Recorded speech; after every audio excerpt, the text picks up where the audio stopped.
Olá pessoal, aqui é a Glaucia Pereira e hoje o tema da apresentação é a ISO IEC 17025 e o desenvolvimento de um país.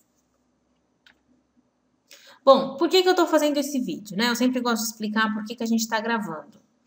Algumas pessoas ainda não compreenderam a importância da norma, da 17025.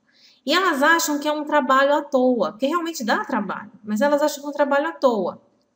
E essa é a maior dificuldade que eu enfrento, quando eu tenho que convencer as pessoas de que vale a pena esse trabalho extra. É muito difícil as pessoas quererem fazer um trabalho a mais, né?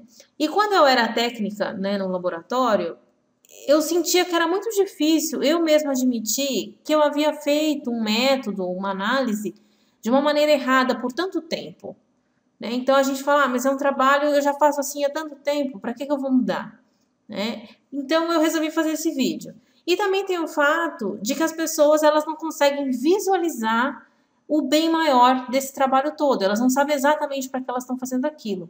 Como se a norma fosse uma exigência só do chefe imediato ou alguma portaria que saiu de algum ministério.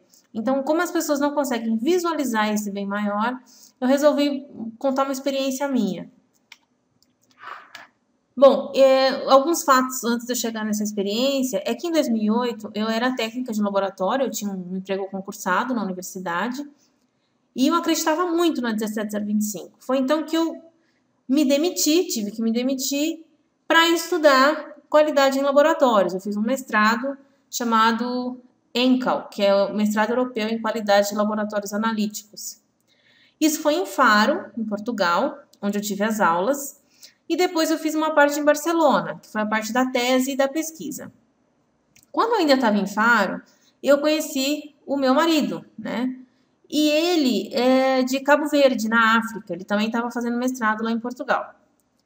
Bom, e a gente casou, ele veio para o Brasil, a gente casou em 2011. Aí eu não conhecia a família dele até então.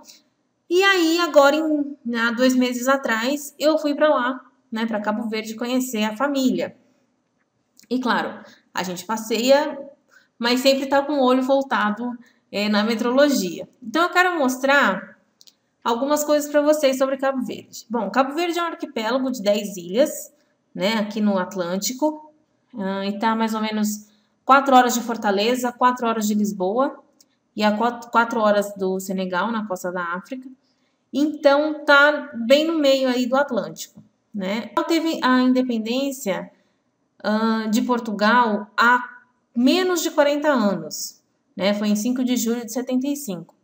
Então, é um país muito recente, Ele ainda tem muitas questões básicas para serem resolvidas, como água, A fonte de água doce lá é bastante escassa. Então, o país tem várias questões ainda para ser resolvidas. E, por exemplo, não há um órgão responsável pela metrologia, igual a gente tem o Inmetro aqui no país, tá? Essas são algumas fotos de umas mercearias que eu encontrei na ilha de Santo Antão, uma das 10 ilhas. Então, eu queria que vocês vissem essas balanças, a condição que elas estão. Tá vendo? Não tem controle, não tem alguém que passe lá para calibrar. Essa é uma outra balança, tá vendo? Ela é muito bem conservada, mas não tem a data da última calibração, não tem essa verificação de um órgão como o Inmetro, Aqui a gente já vê fotos do mercado municipal na Ilha de São Vicente. Tá vendo? É um mercado, uma estrutura bastante bonita, ainda da época colonial. E lá embaixo a gente tem algumas balanças. Tá vendo? Eu tirei com as fotos com zoom. E aí eu queria que vocês observassem como essas balanças são cuidadas, Tá vendo? Essa que a gente vê aí, tá apoiada em cima dela alguns 4 potes, Quem sabe os cuidados que deve se ter com uma balança e sabe um pouquinho de metrologia ou já tem experiência em cidades grandes no Brasil, sabe que é muito ruim, Você armazenar potes em cima da balança. Olha essa outra cercada de coisas, O ponteiro dela tá até fora, deslocado. Olha essa, mal dá para ver, né, o visor. Aí quando a pessoa vai pesar alguma coisa, tira tudo de cima e pesa do jeito que tá. Ok? Então eu quero dizer o seguinte: se você ficou abismado com essa situação em Cabo Verde, com a situação dessa parte metrológica de pesagem, né, que no Brasil já é tão diferente, queria que vocês pensassem um pouquinho sobre isso, sobre essa situação, tá? Sabe por quê? Porque é assim que os países europeus nos veem em relação a laboratórios, ok? É triste, mas a gente tem que assumir que a gente trabalha num laboratório hoje muito parecido com a situação das fotos que eu acabei de mostrar, em relação à comparação. Por quê? A 17025 é que garante que o laboratório tem competência para emitir um resultado verdadeiro. Então, quando você fala na Europa que existe no Brasil, né, laboratórios que trabalham de qualquer maneira, sem nenhuma supervisão, sem se preocupar com calibrações, com rastreabilidade, soa muito absurdo. Com um agravante, né, nessa comparação.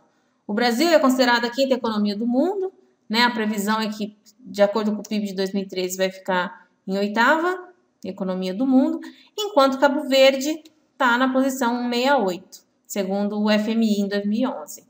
Né? Então, quer dizer, a gente tem, por obrigação, correr atrás e mostrar, né, por que nós estamos tão atrasados. Não há motivo para o Brasil estar tão atrasado nessa parte de qualidade de laboratório. Ok? Então, não encare a implantação da norma como algo supérfluo. Isso tem tudo a ver com o desenvolvimento de um país. Tá? A gente tem que assumir que nós temos muito para melhorar e correr atrás. Correr atrás, implementar a norma, ter rastreabilidade, controle e poder garantir o resultado. É isso que a gente tem que fazer e trabalhar para isso. Ok? Muito obrigada. Essa era uma apresentação de hoje. Deixe seu comentário, é super importante para mim saber se eu estou indo no caminho certo ou não, se vocês estão gostando ou não, tá? E se você está vendo esse vídeo por YouTube ou por qualquer outro canal, se cadastra no nosso site, pois nem tudo a gente coloca direto no YouTube. Tem coisas que vão direto por e-mail, tá? Então, no nosso site, sustentarebrasil.com.br, você se cadastra no ícone Receba as novidades por e-mail, e aí você fica com certeza atualizado em relação a tudo que a gente publicar. Um abraço!